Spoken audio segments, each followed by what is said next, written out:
ചിലരുടെ ജീവിതം കണ്ട് മറ്റു ചിലർ ഇപ്രകാരം ഒരു കമന്റ് പറയാറുണ്ട്.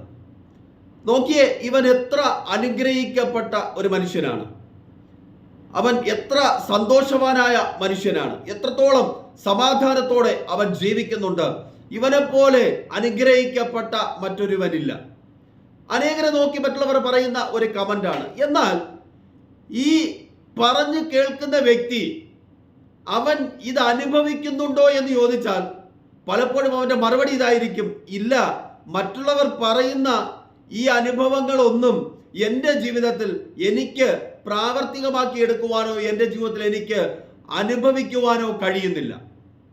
ഇത് അനേകരുടെ ഒരു പ്രയാസമേറിയ അവസ്ഥയാണ്. മറ്റുള്ളവർ നമ്മുടെ പദവികളെ നോക്കി, നമ്മുടെ സമ്പന്നതയെ നോക്കി, നമ്മുടെ പാരമ്പര്യം നോക്കി, നമ്മുടെ കുടുംബ മഹിമ നോക്കി നമ്മെ വിലയിരുത്താറുണ്ട്. ഇവൻ ഭാഗ്യവാനായ ഒരു മനുഷ്യൻ, ഇവനെ പോലെ സന്തോഷം അനുഭവിക്കുന്ന, സമാധാനം അനുഭവിക്കുന്ന ആരുണ്ട്? പക്ഷേ അവന്റെ ജീവിതത്തിന്റെ ഉള്ളറയിലേക്ക് കടന്നാൽ അവൻ അനുഭവിക്കുന്ന വേദനകളും നിരാശകളും ഭാരങ്ങളും അനവധിയാണെന്ന് നമുക്ക് മനസ്സിലാക്കുവാനായി കഴിയും. ഇന്ന് ഈ തിരുവചനം ശ്രമിക്കുന്ന പ്രിയ ദൈവജനത്തോട് പരിശുദ്ധാത്മാവിൽ വിളിച്ചു പറയുവാൻ ആഗ്രഹിക്കുന്നത്, ഇങ്ങനെയുള്ള അനുഭവത്തിൽ കൂടി കടന്നു പോകുന്ന ഒരാളാണോ നിങ്ങൾ? അതായത് മറ്റുള്ളവർ നിങ്ങളെ അനുഗ്രഹിക്കപ്പെട്ടവരെന്ന് പറയുമ്പോഴും ആ അനുഗ്രഹം അനുഭവിക്കുവാൻ കഴിയാതെ ഭാരത്തോടെ, പ്രയാസത്തോടെ, ഞെരുക്കത്തോടെ ജീവിക്കുന്നു എങ്കിൽ പരിശുദ്ധാത്മാവിന് നിങ്ങളോട് ചിലത് സംസാരിക്കുവാനുമുണ്ട്. നിങ്ങളുടെ ജീവിതത്തിന്റെ അവസ്ഥകൾക്ക് വ്യത്യാസം വരുത്തുവാനുമുണ്ട്. ആകയാൽ സശ്രദ്ധം ഈ വീഡിയോ തീർത്ത് കേൾക്കുവാൻ ദൈവനാമത്തിൽ നിങ്ങളെ ആഹ്വാനം ചെയ്യുകയാണ്. അതിനായി കർത്താവ് നിങ്ങളെ സഹായിക്കട്ടെ. Praise the Lord. കർത്താവായ യേശുക്രിസ്തുവിന്റെ നാമം വാഴ്ത്തപ്പെടുമാറാകട്ടെ. ഇന്ന് പകൽക്കാലം ഈ വചന ചിന്തയിലേക്ക്, ഈ കേൾവിയിലേക്ക് കടന്നു വന്നിരിക്കുന്ന എല്ലാവർക്കും കർത്താവായ യേശുക്രിസ്തുവിന്റെ നാമത്തിലുള്ള സ്നേഹവും വന്ദനവും അറിയിക്കുന്നു. നിങ്ങളായിരിക്കുന്ന ഇടങ്ങളിൽ കർത്താവ് നിങ്ങളെ ധാരാളമായി അനുഗ്രഹിക്കട്ടെ. ആമേൻ. പ്രാരംഭമായി നമ്മൾ കേട്ട വിഷയം ചിലർക്കെങ്കിലും പരിചിതമായ ഒരു വിഷയമാണ്. വളരെ അനുഗ്രഹിക്കപ്പെട്ടവരെന്ന് മറ്റുള്ളവരൊക്കെ പറയുമ്പോഴും അനുഗ്രഹം അനുഭവിക്കുവാൻ കഴിയാതെ, സന്തോഷവാനെന്ന് മറ്റുള്ളവർ പറയുമ്പോഴും ആ സന്തോഷം അനുഭവിക്കുവാൻ കഴിയാതെ ഞെരുങ്ങുന്നവർ. ഞാൻ വിദേശത്താണായിരിക്കുന്നത്. ഇവിടെ അനേക സഹോദരങ്ങളെ ഞങ്ങൾ പരിചയപ്പെടാറുണ്ട്, സംസാരിക്കാറുണ്ട്. നാട്ടിലൊക്കെ അല്ലെങ്കിൽ മറ്റുള്ളവരൊക്കെ അവരെ കുറിച്ച് പറയുന്നത്, അവൻ വിദേശത്താണ്, അവർക്ക് ഇത്ര ലക്ഷം ശമ്പളമുണ്ട്, അവരുടെ മക്കളൊക്കെ ഇന്ന ഇന്ന ഇടങ്ങളിൽ പഠിക്കുകയാണ്, ഇവർ അനുഗ്രഹിക്കപ്പെട്ട കുടുംബമാണ്, ഇവരെ പോലെ അനുഗ്രഹിക്കപ്പെട്ട സന്തോഷമുള്ള ഭവനം വേറെയുണ്ടോ എന്ന് പറയാറുണ്ട്. പക്ഷേ ആ പ്രിയമുള്ളവരോട് സംസാരിക്കുമ്പോൾ അവർക്ക് ഈ പറയുന്നതുമായി യാതൊരു ബന്ധവുമില്ല. മറ്റുള്ളവർ പറയുന്ന സമാധാനമോ സന്തോഷമോ അനുഗ്രഹങ്ങളോ അവരുടെ ജീവിതത്തിൽ അവർക്ക് അനുഭവിക്കുവാൻ കഴിയാതെ, ഇതെവിടെ നിന്ന് ലഭിക്കുമെന്നറിയാതെ ഭാരപ്പെട്ടു പോകുന്ന അനേകരെ ഈ നാളുകളിൽ കാണുവാൻ കഴിഞ്ഞിട്ടുണ്ട്. അതിലൊരാളായിരിക്കാം നിങ്ങൾ. എന്നാൽ നിങ്ങൾക്കൊരു മാറ്റം തരുവാൻ, നിങ്ങളുടെ അവസ്ഥകൾക്കൊരു മാറ്റം തരുവാൻ എൻ്റെ ദൈവത്തിന് കഴിയും. അതിനായി 2 വേദ ഭാഗങ്ങൾ വായിക്കാൻ ദൈവനാമത്തിൽ ഞാൻ ശരണപ്പെടുകയാണ്. തീർത്തും ഇത് കേട്ട് ദൈവവചനത്താലുള്ള അനുഗ്രഹം പ്രാപിപ്പാൻ നിങ്ങളെ ഞാൻ ദൈവനാമത്തിൽ ആഹ്വാനം ചെയ്യുകയാണ്. ഒന്നാമത്തെ വിഷയം ഇതാണ്. ലൂക്കോസ് എഴുതിയ സുവിശേഷം 7-ാം അധ്യായം അതിന്റെ 11-ാമത്തെ വാക്യം തുടങ്ങി താഴോട്ട് വായിക്കുമ്പോൾ നയീൻ എന്ന പട്ടണത്തിലെ ഒരു വിധവയെ കുറിച്ച് പറയുന്നുണ്ട്. അപ്പോൾ ആ ഭാഗത്തിന് നമുക്കൊരു ഹെഡിങ് കൊടുക്കാം. നമ്പർ 1 എന്നിട്ട് അതിനൊരു ഹെഡിങ് കൊടുക്കാം, നയീനിലെ വിധവ. ഇനി 2-ാമത്തെ ഭാഗം അല്ലെങ്കിൽ 2-ാമത്തെ വിഷയം ഹെഡിങ് ഇതാണ്: സുന്ദരമെന്ന ദേവാലയ ഗോപുരത്തിങ്കലെ മുടന്തനായ മനുഷ്യൻ. 2-ാമത്തെ ഹെഡിങ് ഇതാണ്: സുന്ദരമെന്ന ദേവാലയത്തിലെ അല്ലെങ്കിൽ ദേവാലയ ഗോപുരത്തിങ്കലെ മുടന്തനായ, ജന്മന മുടന്തനായ മനുഷ്യൻ. ആമേൻ. 2 വിഷയങ്ങൾ ഒന്നുകൂടി നിങ്ങളുടെ ശ്രദ്ധയിലേക്ക് കൊണ്ടുവരുക. ഒന്നാമത് നയീൻ എന്ന പട്ടണത്തിലെ വിധവ, 2-ാമത് സുന്ദരമെന്ന ദേവാലയ ഗോപുരത്തിങ്കലെ മുടന്തനായ മനുഷ്യൻ. ഈ 2 സംഭവങ്ങളിലും കോമൺ ആയിട്ട് ചില ഫാക്റ്റുകളുണ്ട്. അത് നമുക്ക് പിന്നാലെ ചിന്തിക്കാം. ഒന്നാമത് ഈ വിഷയം എന്തെന്ന് നമുക്ക് സാവധാനം ഒന്ന് മനസ്സിലാക്കാം. ഒന്നാമത് നയീൻ എന്ന പട്ടണത്തിലെ വിധവ. ഈ വിശുദ്ധ വേദപുസ്തകത്തെ സംബന്ധിച്ച്, വിശുദ്ധ വേദപുസ്തകത്തിനകത്ത് അത് നാം പരിശോധിക്കുമ്പോൾ, പഠിക്കുമ്പോൾ പേരുകൾക്കൊക്കെ വളരെ പ്രാധാന്യമുണ്ട്. പേരുകളുടെ അർത്ഥങ്ങൾക്കൊക്കെ വളരെ പ്രാധാന്യമുണ്ട്. അങ്ങനെയുള്ള ഒരു പേരാണ് ഈ നയീൻ എന്ന് പറയുന്നത്. അതായത് ഈ നയീൻ എന്ന് പറയുന്ന ഈ വാക്കിന്റെ അർത്ഥം എന്ന് പറയുന്നത് സൗന്ദര്യം അഥവാ സുഖം എന്നാണ്. അപ്പൊ നമുക്ക് ഒന്നാമത് പറഞ്ഞ ആ ഹെഡിങ്ങിനെ ഒന്നുകൂടി ലഘൂകരിച്ച് പറഞ്ഞാൽ ഇങ്ങനെ പറയാം: സൗന്ദര്യമെന്ന് പേരുള്ള പട്ടണത്തിലെ വിധവയായ സ്ത്രീ, വൈധവ്യം അനുഭവിക്കുന്ന സ്ത്രീ.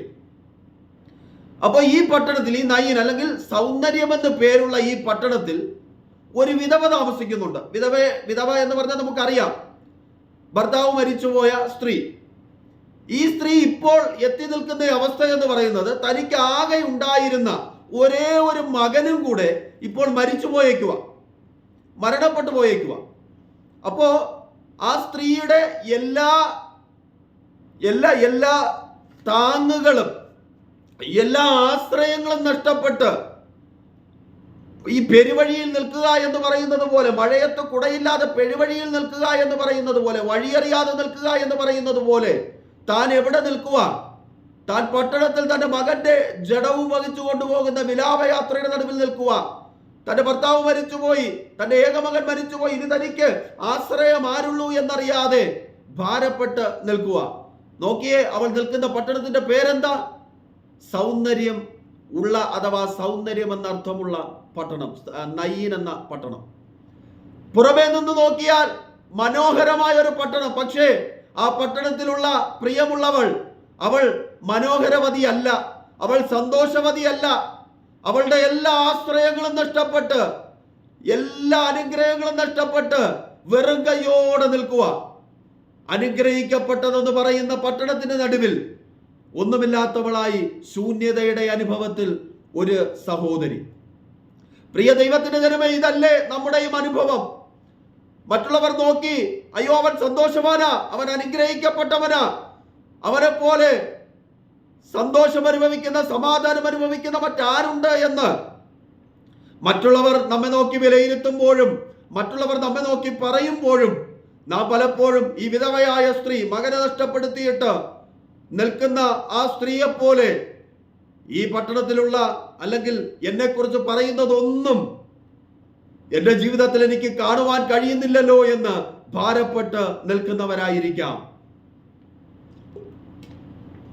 എന്നാൽ പ്രിയ ദൈവത്തിന്റെ ജനമേ, പരിശുദ്ധാത്മാവ് ദൈവവചനത്തിൽ കൂടി എന്ന് പറയുക, അവിടെ എല്ലാം നഷ്ടപ്പെട്ട് ആ പട്ടണത്തിന് നടുവിൽ നിന്ന് സ്ത്രീയുടെ അടുക്കലേക്ക് കർത്താവായ യേശു ക്രിസ്തു വന്നിട്ട് ആ മഞ്ചം തൊട്ട്, ആ ബാലൻ മരിച്ചു കിടന്ന ആ ബാലനെ ചുമന്നു കൊണ്ടുപോകുന്ന മഞ്ചം തൊട്ട് ആ ബാലനെ ഉയർത്തെഴുന്നേൽപ്പിച്ച് ആ മാതാവിന് കൊടുത്ത്, മറ്റുള്ളവർ പറയുന്നത് പോലെ സൗന്ദര്യമുള്ള ആ ദേശത്ത്, സുന്ദരമായ ആ ദേശത്ത് അവൾക്കും സുന്ദരവതിയായി, സൗന്ദര്യവതിയായി ജീവിപ്പാൻ, തന്റെ കുഞ്ഞിനെ ആശ്രയിച്ച് ജീവിപ്പാൻ ഒരു സാവകാശം എന്റെ കർത്താവ് ഒരുക്കി കൊടുത്തു. ഇന്ന് പകൽക്കാലം നിരാശയിലും ഭാരത്തിലും മറ്റുള്ളവർ നിന്നെ നോക്കി അനുഗ്രഹിക്കപ്പെട്ടവരെന്ന് പറയുമ്പോഴും നീ ഇതൊന്നും അനുഭവിക്കുവാൻ കഴിയാതെ ഭാരത്തോടെ, പ്രയാസത്തോടെ, ഞെരുക്കത്തോടെ ആയിരിക്കുന്നുവോ? പരിശുദ്ധാത്മാവ് നിന്റെ അവസ്ഥകൾക്ക് മാറ്റം വരുത്തുമെന്ന് ഈ പകൽക്കാലം വിളിച്ചു പറയട്ടെ. നീ നിന്നെ തന്നെ ഏൽപ്പിച്ചു കൊടുക്കുന്നു എങ്കിൽ, ആ ക്രിസ്തുവിന്റെ കരത്തിലേക്ക് നിന്നെ തന്നെ ഒന്ന് അർപ്പിച്ചു കൊടുക്കുന്നു എങ്കിൽ, നിന്റെ വിഷയങ്ങൾക്ക് മാറ്റം തന്ന് നിന്റെ ജീവിതവും ആ പട്ടണത്തിന്റെ പേര് പോലെ സുന്ദരമാക്കുവാൻ എന്റെ കർത്താവിന് കഴിയും. രണ്ടാമത്തെ ഭാഗത്തിനകത്തേക്ക് വന്നാൽ, അപ്പോസ്തല പ്രവൃത്തിയുടെ പുസ്തകം 3-ാം അധ്യായം അതിന്റെ 1-ാമത്തെ വാക്യം തുടങ്ങി താഴോട്ട് വായിക്കുമ്പോഴാണ് സുന്ദരമെന്ന ദേവാലയ ഗോപുരത്തിങ്കലെ ആ മുടന്തനായ മനുഷ്യനെ കുറിച്ച് രേഖപ്പെടുത്തിയിരിക്കുന്നത്. ഇവിടെയും നോക്കിയേ, സുന്ദരമെന്ന ദേവാലയ ഗോപുരം. ദേവാലയ ഗോപുരത്തിന്റെ പേരെന്തുവാ? സുന്ദരം എന്ന, സൗന്ദര്യമുള്ളതെന്ന. എന്നാൽ ആ ഗോപുരത്തിങ്കൽ കിടക്കുന്ന ജന്മനാ മുടന്തനായ മനുഷ്യന് ഈ പറയുന്ന സൗന്ദര്യമൊന്നും അവകാശപ്പെടുവാനില്ല. സൗന്ദര്യമെന്ന് പേരുള്ള ദേവാലയ ഗോപുരത്തിങ്കൽ വിരൂപനായ ഒരു മനുഷ്യനായിട്ട് അവൻ ഇരിക്കുക. ഹല്ലേലൂയ. അവന്റെ ആഗ്രഹം എന്തുവാ? ആരേലും എന്തേലും തന്ന് എന്റെ ഒരു ദിവസത്തെ വിശപ്പടക്കുവാൻ, അല്ലെങ്കിൽ എന്റെ അന്നന്നത്തുള്ള ആഹാരം നൽകുവാൻ ഇടയായിത്തീരും. ആ താല്പര്യത്തോടെ ചിലർ ചുമന്നുകൊണ്ട് ഈ ഗോപുരത്തിങ്കൽ ഇരുത്തുമ്പോൾ അവിടെ ഇരുന്ന് ഭിക്ഷയാചിച്ചുകൊണ്ട് ഈ മുടന്തൻ ഇരിക്കുക, തന്റെ ജീവിതം തള്ളി നീക്കുക. അവൻ ഇരിക്കുന്ന ഇടത്ത് നോക്കി മറ്റുള്ളവർ പറയും, നോക്കിയേ മനോഹരമായ ആ ദേവാലയ ഗോപുരം, മനോഹരമായ ഒരിടം. പക്ഷേ അവിടെ ഇരിക്കുന്ന ആ മനുഷ്യന്റെ ജീവിതം നോക്കിയേ, അന്നുള്ള ആഹാരത്തിന് വേണ്ടി മറ്റുള്ളവരോട് കരം നീട്ടുന്ന ഒരു പ്രയാസകരമേറിയ അവസ്ഥ. നോക്കിയേ പ്രിയ ദൈവജനമേ, പരിശുദ്ധാത്മാവിൽ ഞാൻ നിങ്ങളോട് ചോദിക്കട്ടെ, പലപ്പോഴും ഇതല്ലേ നിങ്ങളുടെയൊക്കെ അനുഭവം? മനോഹരമായ ഇടങ്ങളിലിരുന്ന് മനോഹരമായ അനുഭവത്തിൽ ഇരിക്കുകയും ചെയ്തിട്ട് അവിടെ ഇരുന്ന് എന്തെങ്കിലും കിട്ടുമോ, ആരെങ്കിലും എന്നെ സഹായിക്കുമോ, ആരെങ്കിലും എന്നെ ഈ അനുഭവത്തിൽ നിന്ന്, ഈ അവസ്ഥയിൽ നിന്നൊന്ന് പുറത്തു കൊണ്ടുവരുവാൻ സഹായമായി തീരുമോ, ആരെ എനിക്കൊന്ന് ആശ്രയിക്കുവാൻ കഴിയുമെന്നറിയാതെ എല്ലാവരുടെയും മുഖത്ത് നോക്കി കരം നീട്ടിക്കൊണ്ട് ഭിക്ഷയാചിച്ചു കൊണ്ടിരിക്കുന്നത് പോലെ ഇരിക്കുന്നതായി ഇന്ന് പകൽക്കാലം അനുഭവങ്ങൾ നമുക്കില്ലേ? സുന്ദരമെന്ന ദേവാലയ ഗോപുരം പോലെ മനോഹരമായ ഒരിടത്തല്ലേ നമ്മളും ഇരിക്കുന്നത്? കർത്താവായ യേശു ക്രിസ്തുവിന്റെ രക്തത്താൽ വീണ്ടെടുക്കപ്പെട്ട പ്രിയ ദൈവത്തിന്റെ ജനമേ, ആ മനോഹരമായ അനുഭവത്തിൽ ഇരുന്നു കൊണ്ട് നീ പലപ്പോഴും കരം നീട്ടേണ്ടി വരുന്നില്ലേ? ആരെന്നെ സഹായിക്കും? എൻ്റെ ഈ അവസ്ഥയിൽ നിന്ന് ആരെന്നെ ഒന്ന് പുറത്തു കൊണ്ടുവരും? ഇത് നമ്മുടെയൊക്കെ ജീവിതത്തിലെ നിത്യ കാഴ്ചയല്ലേ? അതിനൊരു മാറ്റം തരുവാൻ എൻ്റെ ദൈവത്തിന് കഴിയുമെന്ന് ഇന്ന് പകൽക്കാലം ദൈവവചനത്തിൽ കൂടി പരിശുദ്ധാത്മാവ് നമ്മോട് സംസാരിക്കുക. നോക്കിയ ഇവിടെ ആ മുടന്തനായ മനുഷ്യൻ ഇരിക്കുക. അവൻ ജന്മനാ മുടന്തന. അവന് സൗന്ദര്യമുള്ളതൊന്നും അവകാശപ്പെടുവാനില്ല, അനുഗ്രഹിക്കപ്പെട്ടതൊന്നും അവകാശപ്പെടുവാനില്ല. പക്ഷെ അവൻ ഇരിക്കുന്ന ഇടത്തെ നോക്കി മറ്റുള്ളവർ പറയും, ഓ അവൻ അനുഗ്രഹിക്കപ്പെട്ട ഒരിടത്തിരിക്കുക. പക്ഷെ അനുഭവങ്ങൾ അവനില്ല. അവൻ അവിടെ ഇരുന്ന് കരം നീട്ടുക, ആരെങ്കിലും എന്നെ ഒന്ന് സഹായിച്ചെങ്കിൽ, എനിക്കൊരു നേരത്തെ ഭക്ഷണത്തിനുള്ള വക തന്നെങ്കിൽ. അവൻ അങ്ങനെ കരഞ്ഞ് നിലവിളിച്ച് ഭിക്ഷയായിച്ചു കൊണ്ടിരിക്കുമ്പോൾ പത്രോസും യോഹന്നാനും എന്ന കർത്താവിന്റെ അപ്പോസ്തലന്മാർ ആ വഴിക്ക് വരുവാൻ തക്കവണ്ണം ഇടയായി. അവരുടെ ചരിത്രം പരിശോധിക്കുമ്പോൾ ചില നാളുകൾക്ക് മുൻപ് കർത്താവായ യേശു ക്രിസ്തു മരിച്ച അനന്തരം താൻ പിതാവിൽ നിന്ന് വാങ്ങി പരിശുദ്ധാത്മാവെന്ന ദാനം തന്റെ മക്കളുടെ മേൽ പകർന്ന് അത് പകരപ്പെട്ട പത്രോസും യോഹന്നാനും അവർ ആ ആത്മാവിനാൽ ഈ ദേവാലയ ഗോപുരത്തിലേക്ക് കടന്നു വരുമ്പോ ഈ മനുഷ്യനെ കാണുക, അവന്റെ നിലവിളി കേൾക്കുക, വല്ലതും കിട്ടുമെന്ന് കരുതി അവൻ എന്ത് ചെയ്യുക? ഈ മനുഷ്യരെ ഉറ്റുനോക്കുക, അവരോട് യാചിക്കുക, എന്തേലും തരണം. ഇത് കേട്ട പത്രോസും യോഹന്നാനും അവർ പറഞ്ഞു, നീ ചോദിക്കുന്നത് തരുവാൻ എൻ്റെ കയ്യിലില്ല. അഥവാ നീ ചോദിക്കുന്നത് തന്നു കഴിഞ്ഞാൽ, അതായത് വെള്ളിയോ പൊന്നോ ഒരു നേരത്തെ ഭക്ഷണമോ നിനക്ക് തന്നു കഴിഞ്ഞാൽ, നീ നാളെയും ഇതേ സമയം ഇവിടെ ഇരുന്ന് കരം നീട്ടും. ഇത് കേൾക്കുമ്പോൾ നിങ്ങളുടെ ഹൃദയത്തിൽ ഒരു വലിയ ചിന്ത കടന്നു വരുന്നില്ലേ?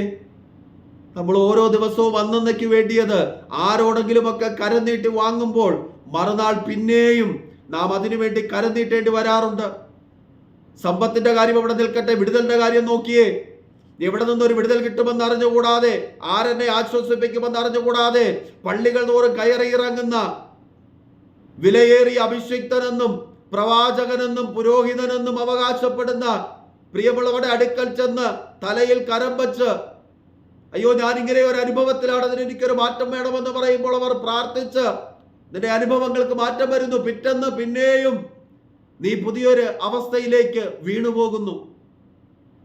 ഇവിടെ നോക്കിയേ, പത്രോസ് യോഹന്നാനും പറയുക, നീ ആഗ്രഹിക്കുന്നത് ഞാൻ തരത്തില്ല, കാരണം ഇത് തന്നാൽ നീ പിന്നെയും ഇതിന് പിന്നാലെ പോകും, അല്ലെങ്കിൽ പിന്നെയും നീ ഇതിനു വേണ്ടി കരം നീട്ടേണ്ടി വരും. പക്ഷേ ഇനി ഒരിക്കലും നീ ആരുടെ മുന്നിലും കരം നീട്ടുവാൻ ഇട വരാതെ വണ്ണം നിന്റെ ജീവിതത്തെ എനിക്ക് മാറ്റുവാൻ കഴിയും. നീ എഴുന്നേൽക്കുക, നടക്കുക, നിന്റെ വീട്ടിൽ പോവുക. ഹല്ലേലൂയ. പ്രിയ ദൈവത്തിന്റെ ജനമേ, അനേകരോട് ഒന്ന് ആശ്വാസം കിട്ടിയെങ്കിൽ, എൻ്റെ ഈ വിഷയത്തിന് വിടുതൽ കിട്ടിയെങ്കിൽ എന്ന് നിലവിളിച്ച് കരഞ്ഞ് പിന്നാലെ നടന്ന് മാറ്റം കിട്ടി പിന്നെയും അത് അനുഭവിച്ചു കൊണ്ടിരിക്കുന്ന നിങ്ങളോട് ഇന്ന് പകൽക്കാലം പരിശുദ്ധാത്മാവിൽ ഒരു ആലോചന പറയുക. നിന്റെ പ്രാർത്ഥനാ മുറിയിൽ കയറി മുട്ടുമടക്കി ഒരു നാൾ നീ പ്രാർത്ഥിച്ച് പ്രാപിച്ച അഭിഷേകമുണ്ടല്ലോ നിന്റെ മേൽ, ശാരപ്പെട്ട് ദൈവഭാഗത്തേക്ക് കടന്നു വന്ന് നിന്റെ മേൽ പകരപ്പെട്ട ഒരു അഭിഷേകമുണ്ടല്ലോ.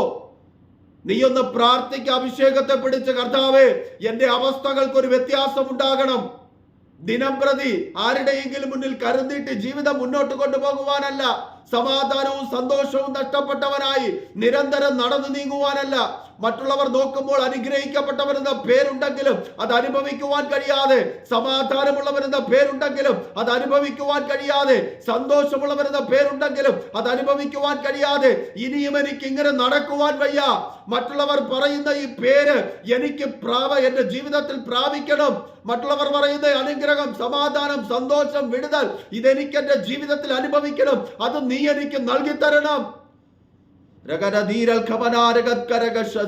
പരിശുദ്ധാത്മാവിൽ വിളിച്ചു പറയട്ടെ, നീ നിന്നെ തന്നെ ഏൽപ്പിച്ചു കൊടുത്ത് ആ കർത്തൃമുഖത്തേക്ക് നോക്കുന്നു എങ്കിൽ ആ കർത്താവ് ഇന്ന് ഈ സമയത്ത്, ഇത് കേൾക്കുന്ന ഈ സമയത്ത് നിന്റെ അവസ്ഥകൾക്ക് വ്യത്യാസം നൽകി തരുവാൻ തക്കവണ്ണം ഇടയാകും. സ്ഥിരമായ ചില അനുഗ്രഹങ്ങൾ, സ്ഥിരമായ ചില നന്മകൾ, സ്ഥിരമായ ചില സമാധാനങ്ങൾ. പരിശുദ്ധാത്മ വളരെ ശക്തമായി ഇടപെട്ടുകൊണ്ടിരിക്കുക.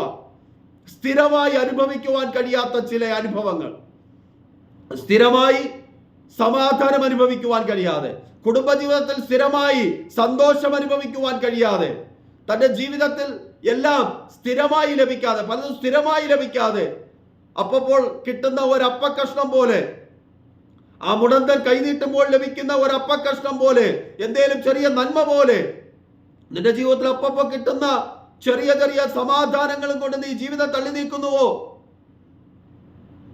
നിന്നോട് പരിശുദ്ധാത്മാവ് പറയുക, ഒന്ന് ഏൽപ്പിച്ചു കൊടുക്ക്. പൂർണ്ണമായ നിലയിൽ ചില മാറ്റങ്ങൾ കർത്താവ് നമുക്ക് നൽകിയിരിക്കുന്ന ആയുസ് തീരുന്ന നാൾ വരെയും ചില സമാധാനത്തിന്റെ, സന്തോഷത്തിന്റെ, അനുഗ്രഹത്തിന്റെ വഴികളിൽ കൂടി നടത്തുവാൻ എന്റെ ദൈവത്തിന് പദ്ധതിയുണ്ടെന്ന് ഇന്ന് പകൽക്കാല പരിശുദ്ധാത്മാവ് വളരെ ശക്തമായി ദൈവജനത്തോട് ആലോചന വിളിച്ചു പറയുക. നയീൻ എന്ന പട്ടണത്തിലെ വിധവയ്ക്ക് സ്ഥായിയായ സ്ഥിരമായ ഒരാശ്രയം ദൈവം മടക്കി കൊടുക്കുക. അവളുടെ മകൻ, അവൾ മരിക്കുന്ന നാൾ വരെയും തന്റെ മകൻ എന്തു ചെയ്യും? അവൾക്കൊരാശ്രയമായി തീരും. ഈ ജന്മനാമുടന്തനായ മനുഷ്യന് അവന്റെ മരണകാലം വരെയും കാല് ഉറപ്പിച്ചു നിന്ന് ജോലി ചെയ്ത് ഉപജീവനം കഴിക്കുവാനുള്ള ഒരു സാഹചര്യം എന്റെ കർത്താവ് പകർന്നു കൊടുക്കുക. ഇന്ന് അതുപോലെ നിങ്ങളുടെ ജീവിതത്തിലും നിങ്ങളുടെ അവസാന നാൾ വരെയും അനുഭവിക്കുവാനുള്ള ഒരു സന്തോഷവും സമാധാനവും, മറ്റുള്ളവർ പറയുന്നത് നിങ്ങളുടെ ജീവിതത്തിൽ വെളിപ്പെട്ട് കാണുന്ന ഒരു അനുഭവം കർത്താവ് നൽകി തരുമെന്ന് ഇന്ന് പകൽക്കാലം ആലോചനയായി അറിയിക്കുക. തിരുവചനം ശ്രമിച്ചുകൊണ്ടിരിക്കുന്ന പ്രിയ ദൈവത്തിന്റെ ജനമേ, ഏറ്റെടുക്കുന്നു എങ്കിൽ, നമ്മെ തന്നെ ഏൽപ്പിച്ചു കൊടുക്കുന്നു എങ്കിൽ എൻ്റെ കർത്താവ് നമ്മുടെ അവസ്ഥകൾക്ക് വ്യത്യാസം വരുത്തുവാൻ തക്കവണ്ണം ഇടയായി തീരും. ആകയാൽ ഇന്ന് ഈ സമയം നമുക്ക് നമ്മെ തന്നെ താഴ്ത്തി ദൈവകരത്തിലേക്ക് സമർപ്പിക്കാം. എൻ്റെ ജീവിതത്തിലും സ്ഥിരമായ ചില അനുഗ്രഹങ്ങൾ, സ്ഥിരമായ ഒരു അനുഭവം, ഒരു സമാധാനത്തിൻ്റെ അനുഭവം, എൻ്റെ കുടുംബജീവിതത്തിൽ സ്ഥിരമായ ഒരു സമാധാനം, സ്ഥിരമായ ഒരു സന്തോഷം നീ പകർന്നു തകർണം കർത്താവേ. അതിനായി നിന്നോട് പ്രാർത്ഥിക്കുന്നു. ഒന്ന് കണ്ണടച്ച് ഒരു നിമിഷ ദൈവസന്നിധിയിൽ പ്രാർത്ഥിച്ചാട്ടെ. കരുണാസമ്പന്നനായ നല്ല കർത്താവേ, ഈ നല്ല സമയത്തിനായി നന്ദി. ഈ ദൈവവചനം ശ്രവിക്കുന്ന പ്രിയമുള്ളവരെ ദൈവത്തിന്റെ കരത്തിലേക്ക് ഏൽപ്പിക്കുകയാണപ്പാ. കുടുംബജീവിതത്തിനകത്ത് ഒരു ദിവസം സമാധാനവും അനുഭവിക്കുന്നു, സന്തോഷം അനുഭവിക്കുന്നു, സന്തോഷത്തോടെ മുന്നോട്ട് പോകുന്നു. പക്ഷേ മറുനാൾ ആ സന്തോഷമെല്ലാം നഷ്ടപ്പെട്ടു പോകുന്നു. സ്ഥിരമായി സമാധാനത്തോടെ വസിക്കുവാൻ, സന്തോഷത്തോടെ വസിക്കുവാൻ, സന്തോഷത്തോടെ കുടുംബജീവിതം നയിക്കുവാൻ പ്രിയമുള്ളവർക്ക് ഒരു സാവകാശം ഒരുക്കി കൊടുത്താണ്.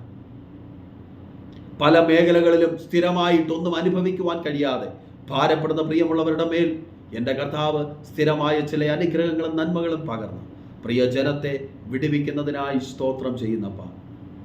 അവരെ ആശ്വസിപ്പിച്ചാട്ടെ, കൃപയിൽ മറച്ചാട്ടെ.